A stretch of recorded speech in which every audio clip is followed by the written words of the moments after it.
Well, this is a sight you don't see every day. Today is August 8th, and I'm covering a recall campaign put on by a 13-year-old boy. And when he had the idea, he was only 12 years old. His name is Daniel Teal.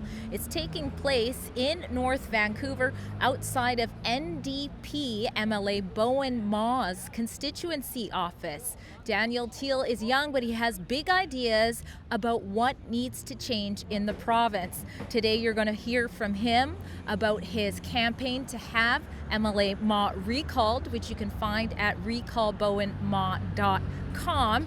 And we're going to hear from the lineup of speakers he has here today too. Some familiar faces. I'm Andrea Humphrey with Rebel News, and stay and watch the whole story. It ignores the family, working 2 jobs, stretching every paycheck to afford rent and groceries, only to see gas taxes and sales taxes increase at every turn. So taxation is not a privilege upon citizens.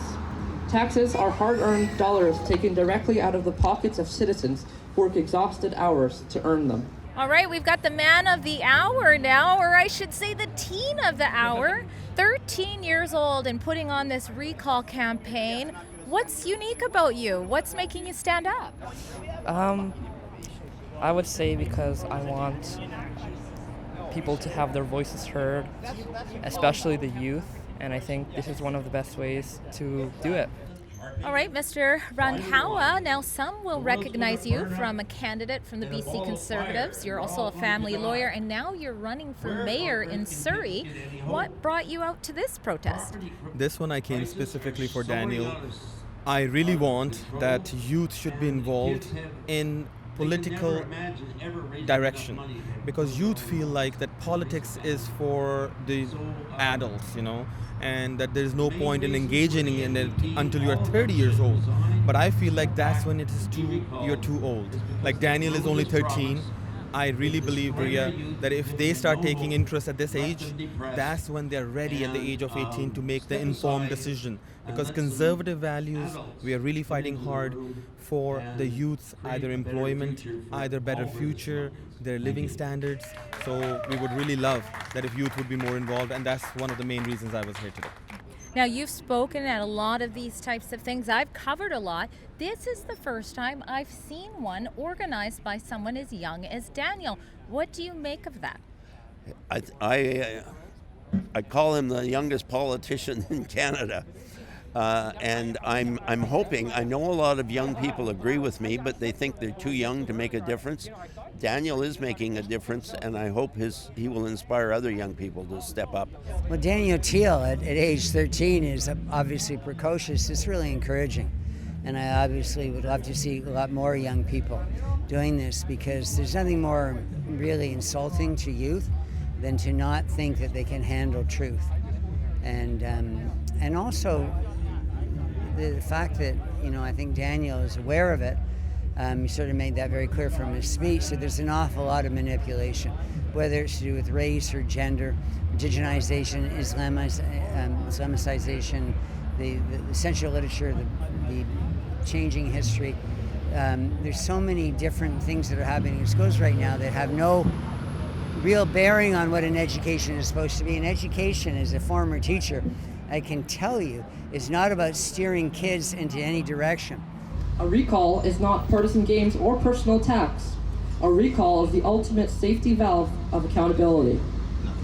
It sends a message to every politician in Victoria, regardless of their party banner, that they work for us, they have to answer to us, and if they refuse to represent us, we have the constitutional power to remove them.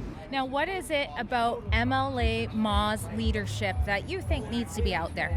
Well, there's definitely a few. There's the North Shore wastewater treatment scandal. That's $3.8 billion instead of $700 million. $3.8 billion. So it's a big scandal going on around the North Shore and Metro Vancouver region.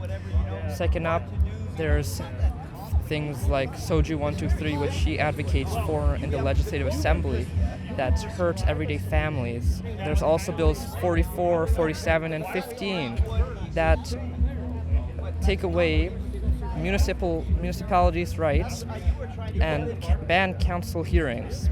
So those are one of the few. Well, that was refreshing to see a youth come out and engage in peaceful civil action. If you appreciate that Rebel News had their boots on the ground on my day off to be here to bring you this report, consider being a part of what makes our journalism possible by going to rebelfieldreports.com and donating what you can. It's not really about education anymore. It's about, sadly, about indoctrination. And there's 8 things that I want to mention. I'll mention them rather briefly because I don't want to take away from anybody else's speech. The first thing is about gender. It is absolutely absurd that we live in a province where we're calling the sexual transition of children gender affirming care, as though it's a positive thing. SOGI 123 is just a symptom of the problem in British Columbia. The problem is that the government seems to think that they know better than parents and that they should create a new society and change their concept of family, change their concept of home ownership, change their concept of environmental stewardship, change everything. And the majority of people don't go along with it, but they have managed to frighten people enough that they're scared to speak up. You know, before SOGI 123 came along, I was getting very, very uncomfortable with the land acknowledgements. And I thought, why are they saying this? Do they intend to just turn their property over to a native band and walk away?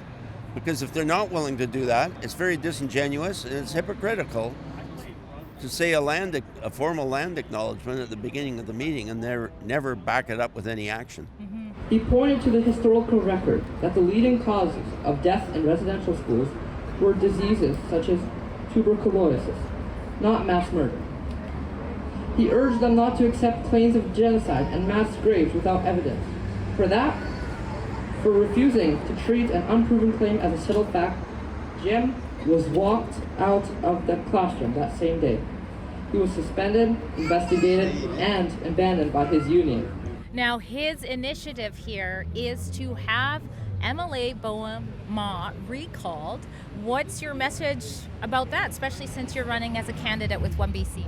Well, I'm feeling that this is the most serious existential moment in my life, and I think for all Canadians, since 1867, that never before has anyone ever come after my property. Has anyone come after the public spaces I have access to, whether parks or where there are more than 24 bands in British Columbia alone, First Nations, that require people to have a visa to pay money to step onto their territory. So if you want to see in real time Canada completely disintegrate, then just turn on the news or look at what's happening in the provincial legislature, particularly here in British Columbia, where the idea of Indigenous title, they're just handing it to one part of the population. Everybody else is supposed to be a serf or a vassal. So to me, the NDP in British Columbia is a fifth column. It's against Canada. It's treasonous. That people in Canada need to have affirmed at all times their basic fundamental individual rights, whether it's to property, whether it's to speech, whether it's to equality in their treatment in hospitals and schools. And right now in hospitals and schools, that's not happening. You walk in a hospital door, as I did recently, and the first question they ask, are you Indigenous? You go into a school and they're asking you, first thing is what race you are and what sexual orientation. And I think this is not the Canada that I would ever want to sign up for. Now, you had some support come out here today, but you shared with me online you got called a fascist, and we heard a couple of people not so happy here. So what do you make of being called a name like a fascist and yelled at today? Well, I just have to accept it then, but that means I'm heading in the right direction. There were some signs up there. Were you part of putting those signs up? Did other people put them up? Tell us a little bit about why that mattered to you. So there were a few signs up.